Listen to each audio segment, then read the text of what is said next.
up, guys? I'm doing the intro today. And you already fumbled. Come on, Rudy. It's Rudy Jackson, your host, with Grace Henderson. You already know the deal. What's up? Welcome back to Meal Ticket Podcast. Today we have, you want to introduce yourself? My name is Taj. Y'all probably know me as like Taj versus Taj. It's me versus me. And I'm just here living this good life here with Meal Ticket. Huge part of my career, working with emails and working with Meal Tickets seemed to come a long way. So, you know, I'm getting back outside. So it's time to talk about it. You know, you got to take control of your career and your life. So For sure, yeah. And then, so what exactly do you do? Can you give them like a brief description? yeah, I'm. People know me as a music video director, but I'm also an author. I created a television show called The Therapist that was on Vice for 2 years. I'm bringing that back. And I'm an artist, so I was the resident artist at the Sofitel for 2 years. And I pretty much, you get me popping. I seen her struggling Yeah, out of my like it's a peripheral, and I was like, I'm gonna just let her It's a struggle. celebration. Nah, I pretty much do. I'm an artist all the way around, and Right. I don't get into anything where I don't feel like the world's gonna see it. Anything I get into, I got a plan. Like I said, I have a really good supporting team around me. So there's certain seasons for certain things, and I've been out of music videos for about 3 or 4 years since my son was born. Okay. But I left because I didn't feel like I had. I left because I didn't feel like I had a story. I didn't feel like I had anything else to say for a while. You got to live life and live a little bit before you go back out there and tell these stories, right? So now I got all types of stuff to talk about. So Fire. I'm gonna come back and put it out in the form of music videos. Appreciate that. You're welcome. Dope. So you said that Mills played like a big part in your career and stuff like that? He did. I'm not really big on like I'm not the director that likes to do like in-person castings where like, you know, people Right. come up, they line up or they dance for you, whatever. That's not really my thing. It's never been my thing. And so he was the person that kind of he like read the treatments. He understood what I was looking for at all times, and he really took he really did a good job and did his due diligence to get me what I needed for my type of videos. And I do club videos and stuff like that, but I also do a lot of narrative videos, have stories to them and everything. And he was just really good at getting me what I needed. And I took notice to it. I recognized it in my career. I've been doing this 15 years.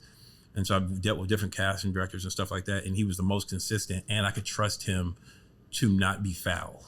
You know what I'm saying? And like, I'm a professional, so For sure. Yeah. you know what I mean? I could trust him and I appreciate that about him. And I like to keep a surrounding team around me of people that have like minds and that have respect and self-respect. And so he was one of those people. Yeah, I work for him now in casting, and it's like, I had one question for a director that I've been wanting to ask. I used to do a lot of music videos, but now I work on the casting side. And it's like, do you think as a director, when a certain girl has been in 2, 3, 4 music videos, is it like, okay, she's oversaturated, we don't want to book her anymore? Or is it like, okay, this is the popping girl, we want to use her? There have been a couple of times where I didn't really have a choice, where I was like, oh man, like where the artist was just like, I got to have her. I gotta have her. Yeah. And I was like, okay. And I was like, you know, it was just they were so adamant about it that I was like, you know, I picked my battles. So I was just like, okay, that's fine. And then we would, you know, go and cast that particular model or actress. And so, yeah, it's been those times, but then there's other times too where I really don't pay attention to. I pay attention to who's best for the project. Right. So if you've been on 19 things or 20 things in the last month or something like that, oversaturated, it's like, well, we're not using her like that. We're using her and putting her in this video for this particular thing, for this purpose. And I think that she can get it done. I try to spend time with the people that I'm working with too, because I do these narrative videos. So I've done these videos that are 4-day shoots, and it requires acting and everything. And I've hung out with the person. You know what I'm saying? It's like, yo, let's go out for the day, and I just want to get to know them or whatever it is. And I've done that too, you know what I'm saying? And so I have an idea of like what they're capable of, what makes, you know, how they move around. And then we go and we do the video. And I think it's a different experience for them too. So do you ever struggle with, like how you said the artist will say, oh, I just need this girl? Like, as a director, is it hard sometimes for you to say, okay, you're hiring me to direct the video, let me do what I need to do? Like, because at the end of the day, it is the artist's video. Who has the say so, you or them? Well, in the 2 cases that it's happened I could think of, it was okay, because in those videos it didn't really require that much, and they really wanted them for the look. And thank God I wasn't like reshooting Shawshank Redemption or something where people had to like really go, you know, really act. and I was able to like, I was able to work with it, and it turned out fine. And that was earlier in my career, and I think that later in my career, as like the videos started getting bigger and bigger, and they started really like, I was doing like 1 billion views, like every other. Billion? Yeah, I have like 15 billion views total. That's fire. You know what I'm saying? So I was getting videos like J-Lo's videos and stuff like that. That was like these really high total videos where people were just leaving it up to me. And I was just like, okay, cool. That's dope. At some point, they have to just put the trust in your hands if you Yeah.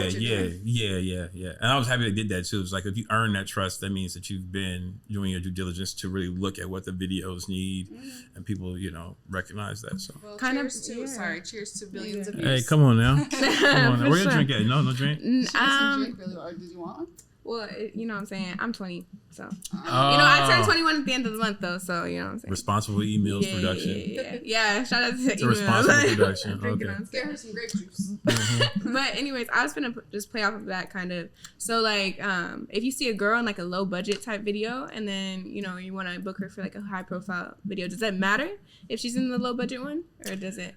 Nah, like I said, it's like me versus me. Okay. That's what my name stands for. Okay, for sure. You know what I'm saying? So I look at them more as like, oh, this could be a good opportunity for her. I'm not really like the person that, and I even approach it differently in terms of like casting or reaching out, because I understand that there's like, especially social media today, you sliding in DMs, people are like, what's up? I got a video, blah, blah, blah. And I'm not really outspoken like that. Right. You know what I'm saying? So I usually will like send like another female. Yeah. Like another female, somebody on my team or whatever to reach out. It can be uncomfortable when someone, like if a director or someone slides personally into my DM and asks me to do something, I'm like, That's what I'm saying. And it's like, how do you translate that? How do you get someone to trust you? You know what I mean? Exactly. And so plus I don't want to be responsible for them all of a sudden, like being like, oh, that was a good experience. Let me trust everybody. Yeah. And then it don't work out. It's you got to just know how to do it. And so I usually have someone else reach out, or luckily if they like have like an agency or something like that, that's perfect. Because I can just be like, yo, call their agency and see what's up. Blah, blah, exactly. blah, and I think that's what we do a lot of the times, is be that buffer between production and the talent. Like it's a lot to, I feel like people think they can cast their own videos, but it's a lot to manage to get the model confirmed, make sure they're actually going to show up, make sure they know where they're going, know where they're parking, know exactly how long they're going to be there, what they need to do. So it just takes the pressure off of you guys. So it is actually, casting is a lot of work, people. Plus my videos started like paying a lot too. So then I realized that it wasn't a good idea for them to even know that if I was doing a video or not, because the word started getting out like, oh, this videos pay. Like I was like 2,000, 2,500 for like a lead. It's like paying pretty good for these days, but like then I started just being like, everybody would say yes, and it'd just be like this assortment of like people, and the word just started getting out, and once I found that out, I was like, oh no, like let's just not even put my name on anything until we book them, until they're booked. You know what I'm saying? So they don't have any preconceived thoughts about it. Yeah. Now, as far as like becoming a director, like how did you get your come up? Like for people looking to get into it, obviously you've worked with like major people. I've seen Usher, Big Sean, Rihanna even like work with you. You know what I'm saying? So like, how did you get your foot in the door, and how did you like create that respect in the industry that you have? Well, I kind of just took hold of like whatever it was. Like I've always been this believer, like no one's going to help you. No one's really like, there are going to be some people that come along here and there, but it's no one's responsibility to help you. And so where there's no responsibility, you got to just really take everything by the horns, just do it yourself. And that's just kind of like how I am. I make a decision. I'm like, I'm going after it. Ain't nobody going to stop me, and I'm just going to go and do it. And so I was like, well, what's the first move? Oh, y'all don't want to give me no videos? I'll pay for it then. And I was just like, yo, my first 2 videos, I was like, yo, I'll pay for the video. All you got to do is show up. I picked these artists. I love the songs. I was like, all you got to do is show up. If you don't like it, we ain't got to put it out. No hard feelings. Sorry, I wasted your time. Yeah. And they was like, well, okay. I think that's so hard for some like creatives though, like young people who want to get into something like that, any creative field. It's like, when do you have time to do free work if you have to also survive? You know what I mean? Like right. I would, when I was younger, I wanted to do, fashion stuff. I wanted to create my own fashion line, but I was like, I don't have time to like do this for free all the time. I have to work a job to live. You know what I mean? So how did you find time? Well, when you go to Apple, you go buy a computer, they don't give it to you. you got to pay for it, right? You got to pay for all the equipment. Everything you see here had to be paid for. So it's an investment. That's how I look at it. 100%. It ain't free at all. As a matter of fact, it's paying me more than I'm paying it. Because what I'm going to use to do with these videos, what I'm going to do with these videos is going to go and it's going to get me the next job. And that job's going to get me the next job. And then it's just going to go on and on. You and just have to take that risk and know that your work is going to be worth it. Right. You know what I'm saying? And like really just go after it like that. So I did that for 2 videos. I took those videos, cut together a reel that was just based on 2 videos. And I shopped it around until somebody answered. And then the company answered. I got signed to them. It was out in New York. Flew out there, signed my contract, came back out here, wrote as much as possible. I wrote on everything. I was like, send me everything. And I just stayed up nights just writing. It's 2-3 treatments a day, writing. So I finally got one for Def Jam, did that. And then my 4th video was Rihanna. Fire. Your 4th video? Which video was that? Please Don't Stop the Music. Okay. Yeah. That's hard. My 4th video was Rihanna. And then I got that. I looked at my brother. I was like, I got Rihanna. And he looked at me. And my brother's my older brother, whose mentality, or I get that mentality from. Oh, that's dope. And I was like, I'm going to kill it. He was like, you ain't got no choice. You have to, You ain't got no choice. And I was like, it's on. And he was like, yeah, it's on. Yeah. And so I went, I did that. And I came back. And everything had changed. Like, after I did that and I came out, I won a couple awards. And that's so dope. After that, it was like, I was just getting phone calls from everybody. Nas, Jill Scott, like everybody was just calling me, and it was just like, that's after it. I was just on it. Fine. Yeah, that's dope. It was cool. It was a cool journey. It was definitely hard though. It was hard because you don't know yourself. Yeah. You don't know yourself, so you don't know what you are susceptible to. You don't know or capable of, and what pit holes you're gonna fall into, what demons gonna come. Right. You know what I'm saying? Yeah. Like it was a lot. Yeah. I know you said you won a couple of awards, but after working with all these major people, having all this iconic stuff, you've never been nominated for a BET award. Never. Wait, who knows about that? But I just was talking about that. Yeah, funny. hey, yo, man, never nominated for a BET award, and it hurts my feelings. I'm not gonna lie, like it's Black entertainment television, and I've brought so much. I've had so much work on BET, and it's just recognition to me. It's like I know that I've made a mark in the world and in this industry, but it's the recognition from your own people, right? That really means something to me. And it's like, man, like nothing ever. Damn. And I'm like, ever, and it really truly. I used to say that it upsets me, or I used to just play it like it didn't matter. But now I'm getting older. I'm just like, yo, that hurts my feelings. You know what I'm saying? I'm like, as I put in all this work. And for y'all to not even give me a look or to recognize me or to nominate me for whatever. And I'm just like, plain and simple. It's really a simple story. I'm just like, I've done all this work and like nothing. Why do you think that is? You think there's a reason, or you just have no idea? Well, again, in 2012, I don't even know if this is still, it's 10 years ago, 2012, I shot this video for Rick Ross called Hold Me Back, right? These niggas won't hold me back, right? Shot that video in New Orleans. And around the same time, I think he may have been going through something about his lyrics, or he may have said, I don't really know, he may have said something, but they were trying to make an example of him. So they banned the video from BET for a second. And I was in the south of France when I got this information, shooting another video. And I got the information that they would ban the video. And you can't curse on here. Okay? Yeah, you can go crazy. I was not fucking with that at all. I was like, wait, what? And I was like, they did what? So I immediately got back to my hotel room and I got on Twitter and I DM'd the person at the time who was running that whole entire thing or whatever. And I was like, yo, what's up with this? Like, it's not fair. Like, why would y'all hurt me? You know what I'm saying? Like, this is my video. And I did a really good job on it. It's a beautiful video. It really depicts New Orleans post Katrina. You know what I'm saying? Like 7 years later. And we shot it during, what did you call that? 4th of July. And I was like, yo, man, this is a beautiful video. And he said something back that I wasn't really messing with. And so then I just took it to the main page. Like, look, I don't think this is fair. That the BET Instagram? Yeah, BET. And I was like, after my video stops airing, or after these videos stop airing on 106 in Park, you put on Menace to Society. People where Black men are showing, getting their heads blown off. Yeah. And you play all this and that, and that's completely fine, right? And I was like, but then you ban my music video, don't have no guns in it, no sex in it, no nothing. Like, just to make a point, but you hurting me too? Like, why? And I said, and then everybody came together.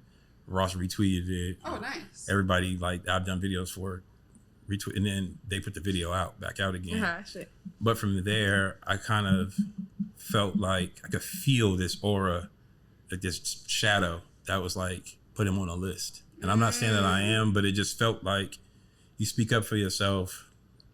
You gotta pick your battles. I'm not sure if that's even true.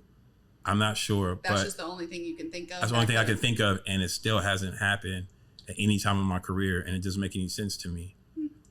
Well, yeah, that's weird. Well, you're on your comeback right now, right? So maybe it's still in the works for you to win a BET. You know how many times I've written like tweets to BET? Every summer it comes around. I'm like, here goes the list of directors. Here it goes, and nothing. And I'm just like, here comes this. Even when I was active, I'm like, here it comes, nothing. And then I would get these BET tickets. They would send to my agency. I would just start giving them away. You're like, I'm not going to that shit. Damn. Yeah, I'm just like, I'm not going. I'm like, for what? Like, I'm not going. I would get them, and I was just like, anybody want BET? They're free. I wouldn't even sell them. I would just give them away. What was your like end goal with directing? Or were you trying to do like film eventually, or were you? Yeah, so I did get into film, but it ended up being the other way around. So I started acting. So I have like 2 movies out right now. Fine. I have 2 more coming out. I just did ADR and finished like this, extra voiceover stuff for another film. I have 2 out right now. So the acting has been going really good. Every role I've auditioned for, I've booked it somehow. I think it's because it's not my main thing. So I kind of go in with this kind of like nonchalant attitude. Mm-hmm. I study, I prepare for it as much as I can. And I've gotten it. But as in terms of directing, I guess it's going to happen soon. Yeah. I guess I'll look into it after my leg gets better. Not for sure. But you're also like an entrepreneur. Like, is this your brand that you're wearing?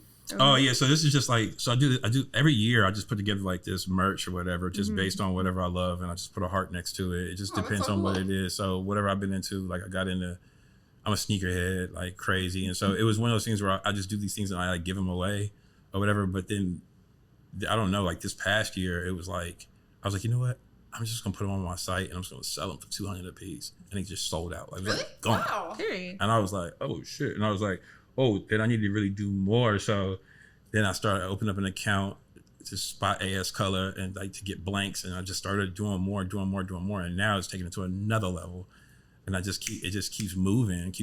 So now looking for screen printers, and I just got to do more. Now I'm back ordered. So that just goes to show, I feel like when you're in something to make money out of it, sometimes it doesn't go anywhere. But when you just do something out of just because you feel creative and you want to put something out there that you actually love, then people can sense that it's an authentic product and they want to actually buy it. 100%. Yeah. I feel like when you do stuff with authenticity, like it is way more lucrative than if you're like strictly going into something for the money. I feel like it was just wild.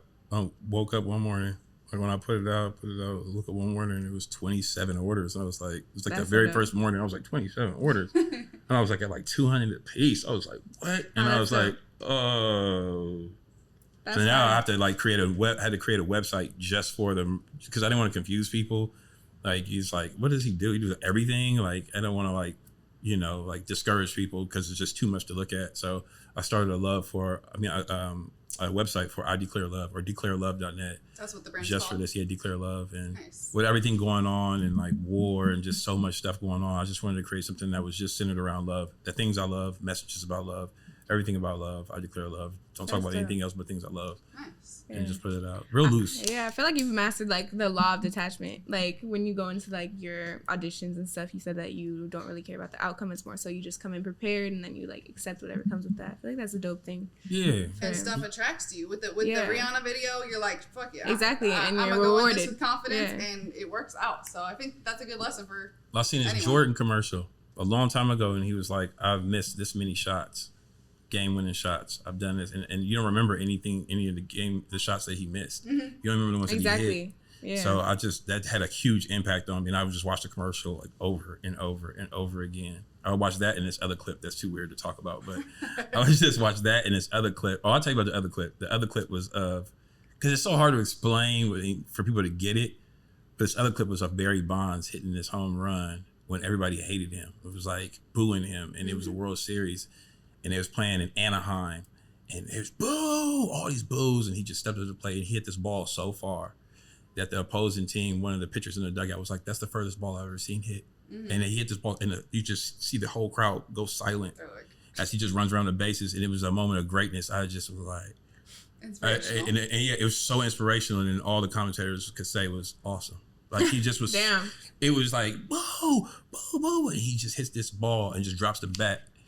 and he just has his mug on his face. And I was like, that's exactly what I want to be like forever the rest of my life. Like, you know what I'm saying? Yeah. And so my friend happens to be his daughter. And I got up the courage. Barry Bond's daughter? Yeah, Barry Bond's daughter. Yeah, she was my neighbor for a second, like in 2010. And I just hit her up like, yo, I know this is strange. I know you may get this a lot. I just want to tell your dad thank you. There's this clip, and she let me talk to him. Nice. Oh, that's What did he say? I just made it quick, and he knew exactly what I was talking about.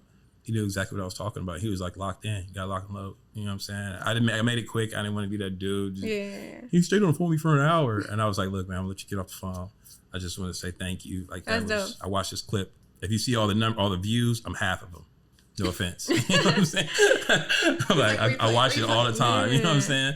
I just watch it all the time. So yeah, those two clips really had me, really like help propel me. That's dope. You're able to like pay your respects. That's fire. Mm-hmm. Have you ever had like a really bad experience working on set, or most of them? Mm-hmm. You want to speak on that, or are you? That's fine. That's fine. This is all reality, right? Say less. Yeah, I have. One experience is wow. I was it was 2013, and I had written this treatment for this artist named Kendrick Lamar, and I wrote this treatment, and I made it a website and everything. Like I was like really into it. It's for a song called Money Trees, big song on his first album, and I knew that he was something special.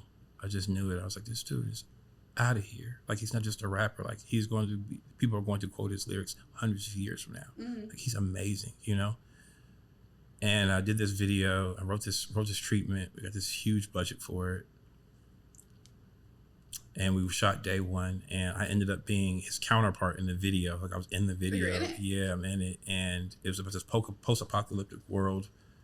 The world gets turned upside down, and the things that young black men usually care about aren't worth anything anymore. So you see like Bentleys turned over. You see like we took like 5 days to build this world way out in like Palmdale. That's a dope concept. And it was just like wild. And I'm his best friend. I'm from New Orleans, and the only thing I'm afraid of is water. And we have to go through the city to try to get to this event, to this party where there's this girl that likes me, and everyone hates me in the city just because of how I am. And he is my best friend, the only one that believes in me. And we go through this whole entire video, but we were supposed to shoot 2 days consecutively because the third day he was going on his world tour. The first day we shot the entire day, but I didn't shoot in order. I kind of shot like how the schedule was, you know, what made sense for the schedule. The fire marshal came, and there was a particular type of permit that we needed or something I wasn't aware of, and we didn't have it. And so he shut us down. I wasn't tripping about that because I was like, well, we're done shooting for the day anyway. We'll just come back tomorrow and finish it. But when you get shut down, they suspend you for 24 hours. So we didn't get to shoot the next day. And we couldn't shoot the day after that because Kendrick had got on the plane and left. Damn. By the time he came back from tour, it didn't make any sense to finish the video. So the video never came out. So the only video that I've ever had that never came out was Kendrick Lamar. And it was just like, There's no video for and that that's a song? big ass it's video only a trailer, too. only a trailer, and the trailer is beautiful. And I would have been sick. It's just sitting at home. Damn. One day I got You still have that Finish it footage? now. You still have that footage? You should finish it now.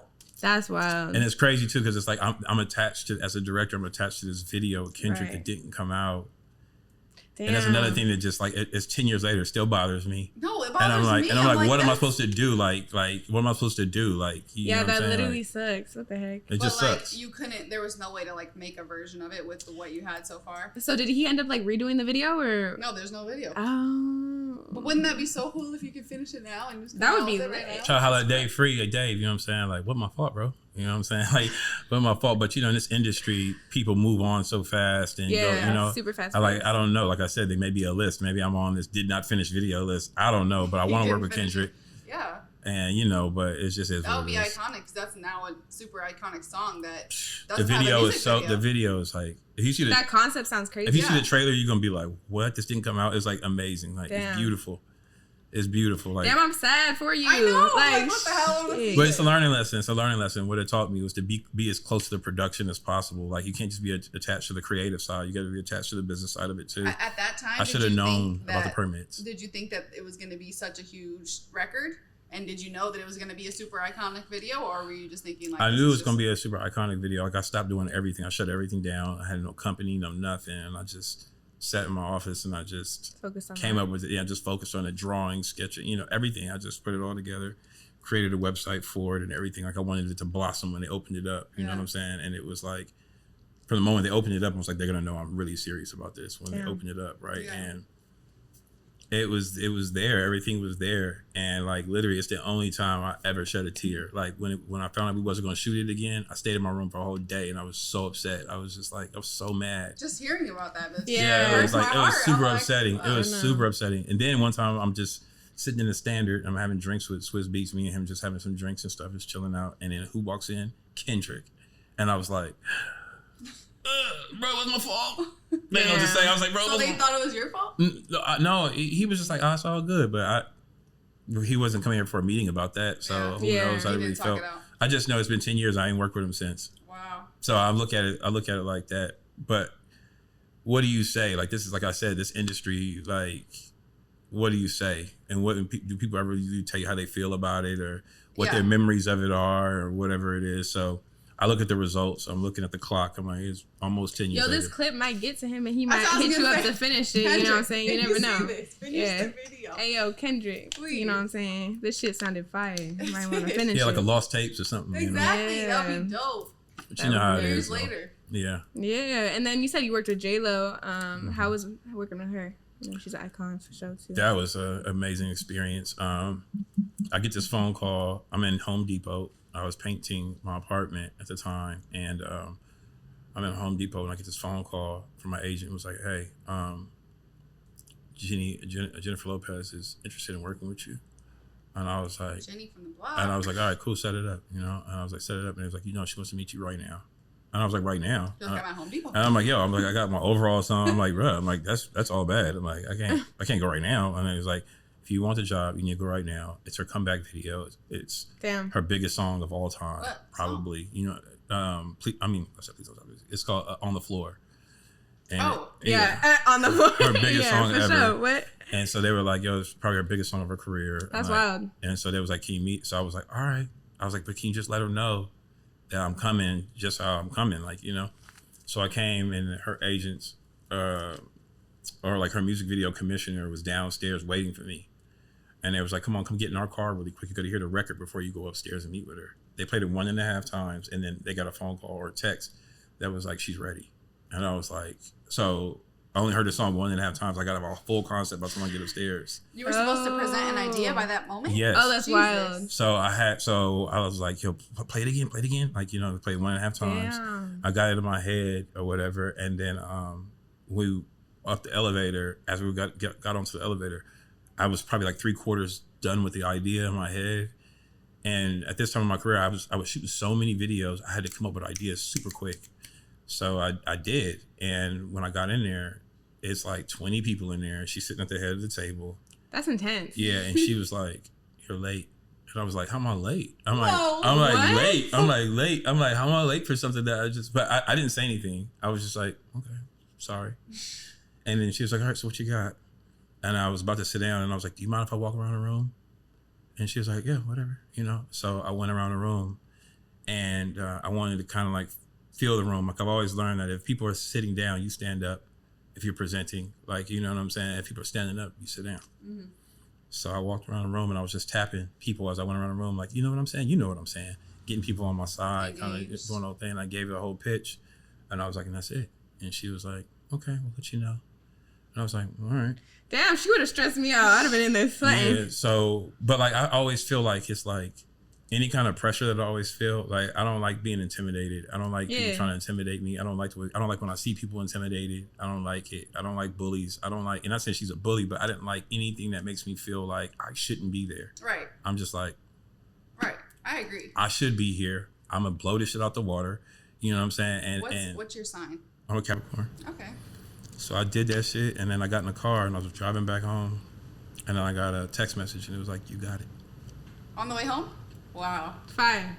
So that's amazing. Then from there, like the next day, she was like, she called me on herself, like 7 o'clock in the morning, and she was like, Taj, you up? This is Jenny. And I was like, oh, hey, what's up? And she was like, I need to meet you in 30 minutes here. Okay, bye. And I was like, oh shit. So it was like Damn. 3 weeks of just like prepping and planning and meeting and never knowing what's going on and talking. And she had an idea. She didn't want to talk about it on the phone. I had to go there. It was just like, she's a perfectionist. Damn. And her schedule is like super crazy. So one time she was like, I'm gonna meet you. What's your address? And I was like, well, she came to the crib. And I was like, oh shit. Like, cleaning up and shit. I was like, oh shit. I'm like, oh shit. Cleaning the bathroom and shit. Oh shit. You know what I'm saying? J-Lo's coming. Yeah, and she's so dope about it. She'll just come through and like, you know, That's like, real she has like security and stuff like that. She'll just tell them to wait outside. She'll just come in like, all right, so this is what I'm thinking. Yeah. She's like a super professional, but super down to earth. You know what I'm saying? That's like, fine. we did the video and then it premiered on American Idol, like live. Oh, wow. It premiered on American Idol live, and I was supposed to go and do a second premiere with her and sit on stage that they had built at the Grove, and I was tired. And the way I am is like, if I don't feel like doing something, I just didn't feel like doing it. So I called my homegirl and I was like, yo, I just want to watch the premiere from your crib. And she happened to live by the Grove, so I could see the lights in the back of her while I'm watching her little TV. Mm-hmm. I could see the lights where I'm supposed to be, and I'm just watching this on TV. And I was like, I looked at her, she was like, well, your life about to change. And like the next day, it was like, that video was all over the world. I was getting phone calls from artists all over the world. I traveled for 4 years off that video. Wow. That's so dope. Just all over the world. I was Africa, Japan, Russia. I was like everywhere. And then people were like, yo, you did J-Lo's video? They didn't even care what I wrote. They was just like, oh, you did J-Lo video? Yeah, we want you to do our video. Yeah. It was wild, man. Like, every time I like get a chance to talk to her, like even if it's brief, I'm just like, yo, thanks. Yeah. Oh, dope. Yeah. I feel like, I'm not sure about this, but I've always in the back of my mind kind of like thought like I would be a really good music video director. Yeah. And so I'm like, I think you would be. Yeah, like I'm like, that's kind of like my, someday I would love to do that. And like, first off, I want to start by writing treatments. And I just recently got an opportunity to like write a couple treatments just to try it out, see if I was good at it. So I just wanted to get advice on like, for example, like, do you usually do it like that? Like when you hear the song, like the first idea that comes to your head, you roll with it? Or like, because I feel like I found myself listening to the song like 20 times over and like rethinking, like, is this a good idea? Or like, are there other people going to think this is dope? Or it depends. Every song is like, it does something different to me, you know? One, like this treatment I just wrote recently,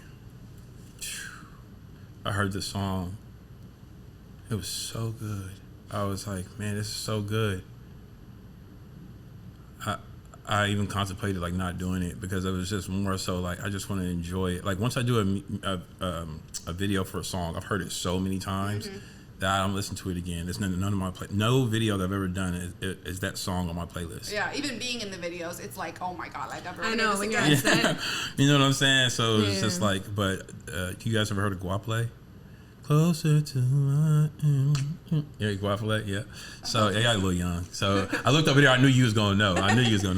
But yeah, she sent me this song that's not out yet, so I can't say the name of the song. But I was blown away. And I was like, yo, this is so good. So you just get inspired. Yeah, I was just so inspired, and I have to really get over the excitement first. So I listened to it as like a fan first, and then I had this whiteboard in my office, and then I just started jotting things down, like narrative, love story, forbidden, 1980s, you know, 80s, yeah, on tour, and then I create a story. You know? Yeah, I feel like that's the way I kind of have always enjoyed music. Like when I hear, there's not every song obviously, but there's certain songs that I hear and I'm like, immediately it just paints a picture in my head, and it may not even be what the song is about, but it's just like the way that my brain's interpreting the music. It like, and I'm like, this would be dope as a video, and that's the only reason why I've always thought like I really want to put this into real life, and it would be so cool. You know what you should do is you should put a camera in front of you, set up a camera, and just talk to the camera. Now it's in treatments with me. It's called like on deck. You know, it's like, you know, you send decks. I have a deck at my house, right? So I just sit on my deck and I set up the camera, and I just come and I sit down, and I'm like, hey, it's Taj. I'm like, hey, so I was listening to the song, it's so good.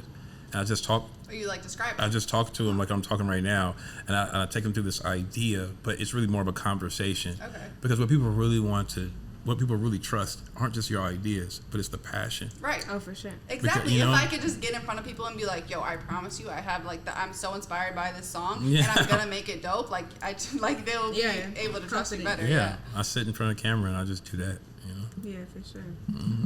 So every episode we do a current event. Rudy, did you want to do it?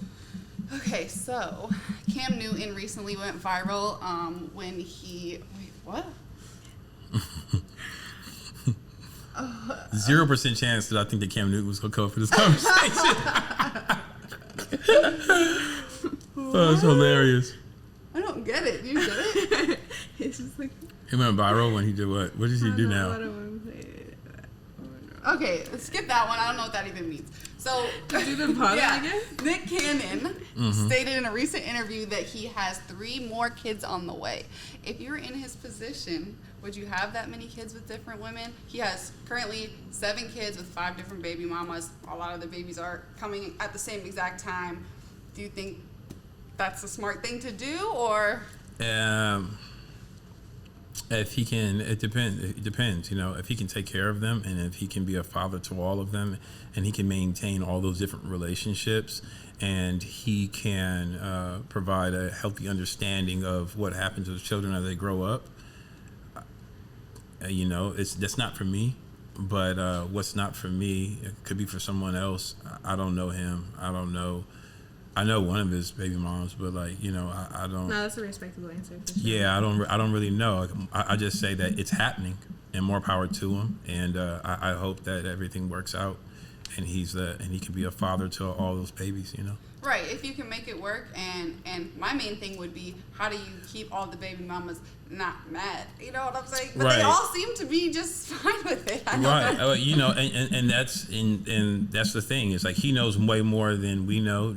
You know, exactly. Despite what gets put out, we don't know his personal. We don't know. We're not on the phone on those personal phone calls. We don't really know. I just hope that whatever comes out of it is a learning experience for other men that may have that idea, may think that's a good idea. I know that financially you could probably support them all, but it takes more than financials to be a father. There's people who are completely broke and do the same exact thing. So it's like, if they can do it, he can do it. You know what I'm saying? Yeah, it doesn't mean it turns out well every time. But there's people who have 10 kids and they have no job and they make it work somehow. But do I look hella thirsty holding both of these drinks? It's like water and champagne. It's like, you look balanced. You look balanced, right? Okay, cool. Yeah. Oh, you want to speak on your book really briefly while we're getting the game ready? Because we do a game every episode.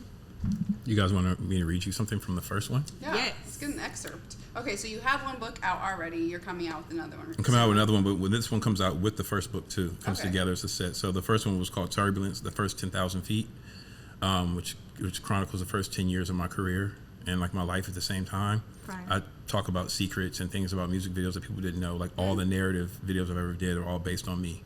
Things have happened to me in my life, and so that's dope. I reveal that in the book, and then I talk about like situations. Like I was going through like a really kind of like rocky relationship. It was all my fault with someone, and like, you know, I fell in love with. She fell in love with me, but I just let this industry and just let too much of it like really mess with me. And so while I was shooting this video out in Europe, she was with me, and I was having my own struggles while I'm shooting a video about struggles in Europe. And after set, I'm going back to this beautiful suite that my career is allotted in, you know, but I'm still struggling to maintain this relationship while I'm shooting a video about a struggling relationship. Mm-hmm. And so this is happening all at once. And so can you imagine me being on set, shooting a video, and I could see her in the background, you know, in the reflections and stuff, looking really sad. And it was just like, damn, man, I can't get this right. Yeah. You know what I'm saying? So I'm constantly trying to figure stuff out. So that's probably why, like, you know what I'm saying, you hit the pinnacles in your career that you did, is because you like put so much heart into it. You know what I'm saying? Like in real situations. Yeah, no, for sure. Well, this is called 10,000 Feet, and this is for people that don't know who I am and more behind the scenes and stuff. It was like when people pick up this book and they read this, I wanted to give the very first thing I want them to read, or one of the first things, is something that gives them some context to why they should keep turning the pages, you know? So it's called 10,000 Feet. Life can get crazy growing up in the hood. You see, it wasn't hard to fit in, but I was always misunderstood. Everybody was chasing it, but my it wasn't goods. Big dreams from a small train, like the engine that could. Now it's LA 6 months in and time isn't standing still. No food, a little hope. Damn, life is getting real. The window of opportunity and dream that I concealed is withering with bad habits as the sun sinks over hills. So with nothing left to sell and my soul still intact, I close my eyes tight and beg God to act. And with a couple shed tears and some time to relax, God granted my wish and brought me all the way back. 2 days later, I know that God is the truest. I landed in Europe. Rihanna didn't stop the music. Calls from back home, and nothing was the same. Then began chapter 2, Taj, welcome to fame. I see the money's pouring in, and with a dose of LA, everything I ever wanted is just a swipe away. Parties lasting longer, all my whips are V8s, and if I'm the man, it's no longer a debate. Everyone's paying attention, listen to what I have to say, but wait. Nobody ever told me that money burned this fast, or that relationships with the needy hardly ever last. Or that when you feel used up and your body's out of gas, a lot of people you once helped put you on your ass. Now it's 2010 and my ego is frail, and with no hesitation, I decided to bail. Faced with the ultimate fear that I failed, I packed up and headed to the ATL. Now despite the food, sex, and strip clubs at night, me and the ATL just didn't sit right. I woke up in a cold winter and with clear sight, I apologized to my friends and put them on a flight. After my extended stay, I was back in LA, ready to take control with success as my prey. Then came the second storm, accompanied with some delays. Then me and 1 billion dropped the biggest wave. J-Lo and Pitbull have put me on tour. Now I'm shooting foreign videos, sure. Damn near wiped the slate clean of what I'd done before. An entire fucking galaxy screaming I'm on the floor. But as the winter passed and the spring came about, I noticed a change in my spiritual clouds. I yearned for the opportunity and ability to explore the most important feeling I could no longer ignore, that God holds the key to all doors. Love. That shit was hard. That sounded like a song. Yeah, have you ever tried songwriting or no? Yeah. Bye. Yeah. That was very dope. I'm like, Yeah. that was a whole story in one poem. Yeah, that was the idea, because I'm like, people ain't gonna know, like people around the world, they know my work, but they wouldn't know me if I was walking down the street like that. Right. So I was like, let me just give them something, give them context to where I've been and where this journey is possibly taking me. So the books are a lot of poetry, or is it more like? It's a lot of, it's poetry. It's a lot of it's spoken word, and it's a lot of my portfolio. I'm a photographer too, so it shows like a lot of the covers that I've shot. And a lot of behind the scenes of like music videos, behind the scene photos that no one's ever seen. And like when we would have people shoot behind the scenes, I would always have a person shooting behind the scenes just for me. And I would keep those photos and wouldn't let them go out to the public, because I kind of knew that I was going to write a book one day. And I would want people to see like these very like intimate, like, you know. Never before. Yeah, you know. Like, That's dope. Yeah. You know. Well, props to you. That's so fire. Thanks. Yeah. All right. Well, we always end off the episode with a game. So today we're gonna play a little heads up. All right. Do you know how to play that? I think so. That's the thing you put right here in your head. Yeah. Oh, and also shout out to you, because you're from the Bay, right? Oakland, East Oakland. Okay, I'm from San Jose. Hey, 408. Okay, that's what's up. Yeah, that's dope. That's dope. When did you make your way out here? What age? I was 26 when I moved here, and that was, I'm going to show my age now. That was April 2nd, 2007. Okay. Yeah. Nice. Dope. Okay, so you're gonna be the one with the thing on your head. So we're gonna have to tell you the clues, and so we can say anything except for the word that's on your head. Right, word. So if it's correct, Right. you go down. If it's You got that line to bring up I already? got it. Okay. I got it. So I gave you an easy category. So this is on you. If you fail. And last question: what age did your career start taking off? My career's, wait, did I just hit It's something? starting. Oh, okay. All right. Hold on. You can multitask. Okay. Oh, You put it on the walls. You put it on the walls to Paint? make them color. Yeah. Down harder. Yeah, there you go. You're swimming it. Oh, you can show the people's too. Swimming like, pool? Yeah. You open it on Christmas. Come on, Grace. Help me. Girl, Yes. this all you. I'm over here like, no. Yes, I'm presents. too Yeah, slow yeah. for this shit. What do we have right here? Headphones. Yes. He good at this. You dress up in costumes and you go trick or treat. Halloween. Yeah, The Rudy, this number all one you. hero. He's Superman. Yes. Wee. It's red and Ambulance. no. Fire truck. Yeah. Hey, Not a phone, but it's bigger. Tablet. Yeah, but what? Laptop. But Apple one. Apple. iPod. Yeah, no. iPad. Yes. A bunny. Hops. No. What is it called? Bunny rabbit. Yes. You can't say the name. I didn't. Frisbee. Yes. How many are we doing? Happy birthday. Yo, I'm fucking weak. I kind of killed that. Y'all did good. Great job. That was fun. Thanks for having me too. Of course. Thank you for being on it. We appreciate you. I should have called somebody, told them to come and pick me up already. Hold on. No, you straight. All right, y'all. On that note, we're going to end off this episode right here. Thank you for tuning in. Make sure you turn on them post notifications so you don't miss an episode. Thank you so much. And go follow him on social media. You can give yourself a shout out. Yeah, it's Taj vs. Taj. It's TAJVS, like versus TAJ. Taj vs. Taj. Pretty easy on Instagram and it'll be linked on the screen. Yeah, figure it out. Yeah, we got you. Yeah. All right, y'all. Make sure you tune into the next episode. We're tapping out. Bye. Hey.